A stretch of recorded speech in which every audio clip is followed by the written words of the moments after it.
to be lowered from hell. They want the high end to be, from heaven. And we just decided to go with Bruce Fairbairn, who's, had some luck in his engineers up there and in that studio. I got to tell you, the first thing, I was scared to death using Bruce Fairbairn because he did Bon Jovi. My first thing was, holy shit, I don't want to fucking sound like Bon Jovi. I mean, I love John, we're good friends, but a lot of his music is aimed at the kids and doesn't come from my roots. We just doesn't come from the same place. And so we just decided to take the chance. And Bruce Fairbairn, we told him right from the very beginning, hey, we want this to sound like an Aerosmith record. So did he. He also happened to say that he never thought Aerosmith was depicted. He never thought any producer did justice to Aerosmith. I like that. It's funny that 昔のキッズとさ、今のキッズが求めているものの質というのは違うのか、それとロックス時代と今ではその自分たちのやってる作品のエネルギーっていうのは全然違う種類のものなのか、エネルギーは両方も感じるんだけども。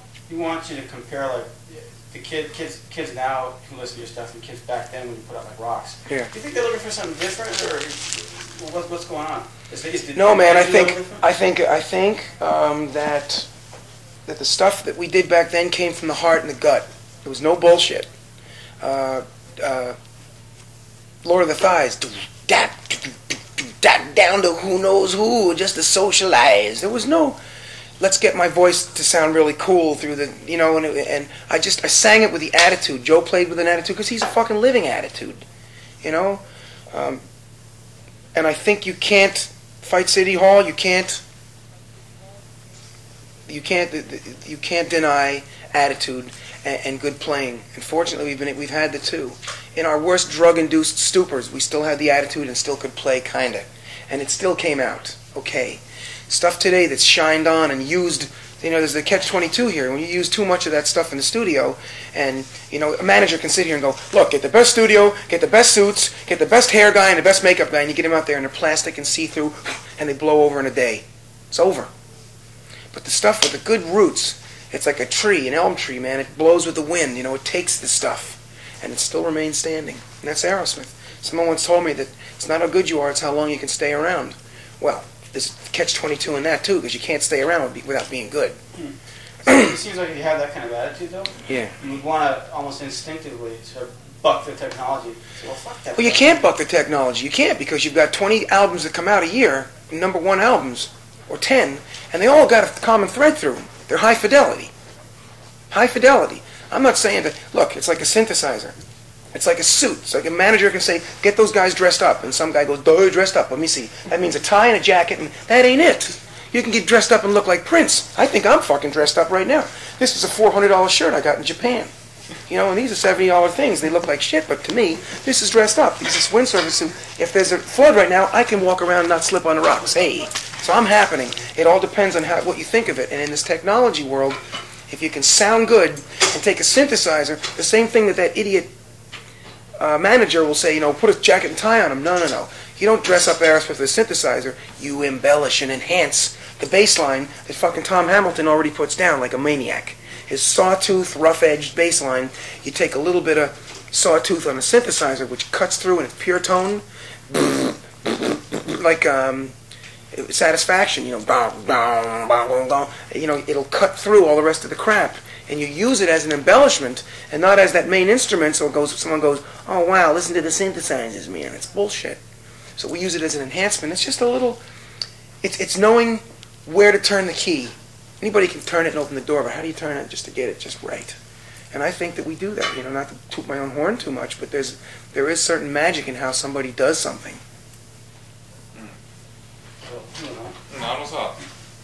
He's insane. He's ranting and raving. Listen to this guy. He could have said that in 3 words. ドラッグと関係ないところでファンタ作られたってのは私は全く信じられない。エアロスミスっていうのはもうおまんこソングとドラッグともうドロドロのエネルギーとそういうもんだと思い込んでたら、それがなくても作品を作ってきて、しかもそれがロックスに匹敵するようなクオリティを持ってたっていうことは、これはどういうことなんだ?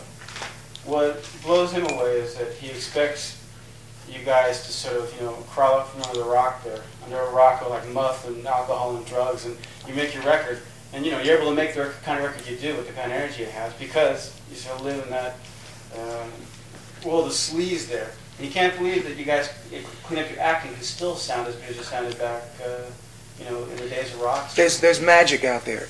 Everybody that's an alcoholic and a drug addict in the world today, and I got to tell you, you're talking 8 out of 10 people have some kind of dysfunctional. Some doesn't have to be drugs or alcohol. They can be addicted to abusing their wife or some. You know what I mean?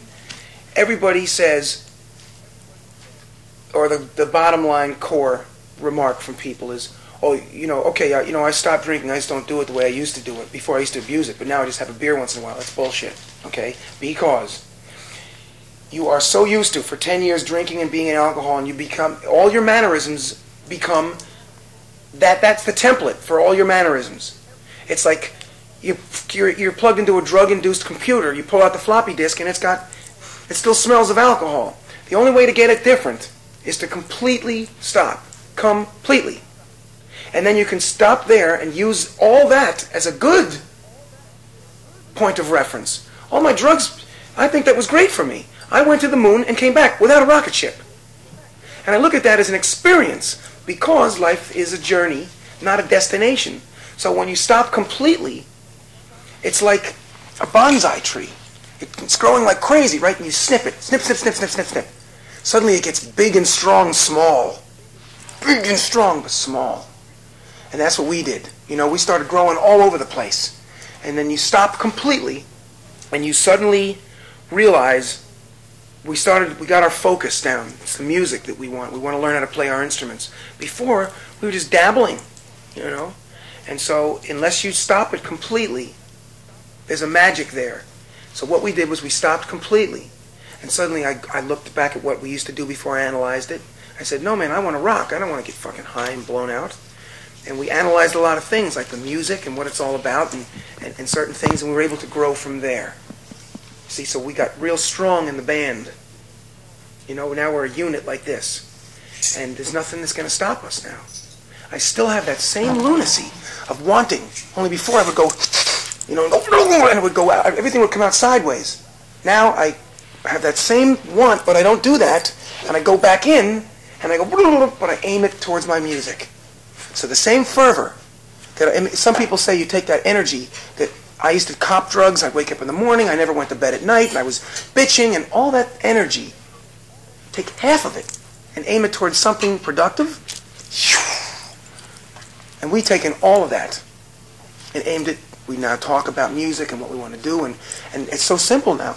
I used to worry about, what am I going to do? How am I going to do this next album? And I'd get a gram of blow, and it would be in a bottle of booze, my inspiration. Wrong. Now, all I do is I show up at rehearsal on time, and I spend 5 hours in the studio with Joe for a month. And I keep a tape recorder on. I'm there every day, and I'm not always working. We're talking, we're bullshitting. I say something like, ooh, that's clever. I write it down. But at the end of a month, I got a ton of shit. And I collect it all, and I squeeze out 10 songs. Simple, easy. Now, I'm not saying that this next album's going to be better than the next one or not, but I do know how to do it now.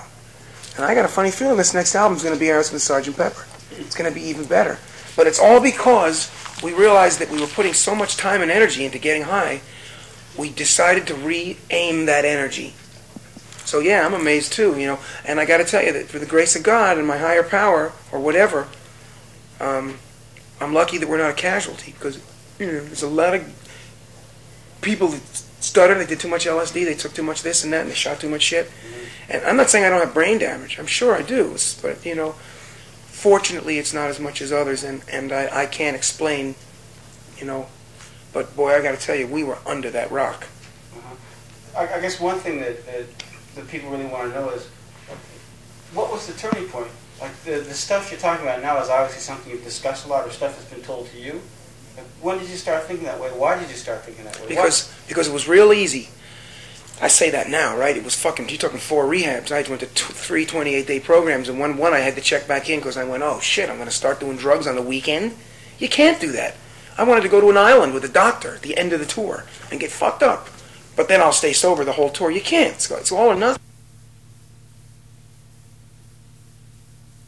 I was looking and saying, wow, 7, 8 years would be great. And then it went like this, and all the albums went down the shitter. It was obvious. Do you want to be a band dabbling in drugs? Or a musician? Or what do you want to be? and we were able to look at it. People said to me, "We were on your knees last night at a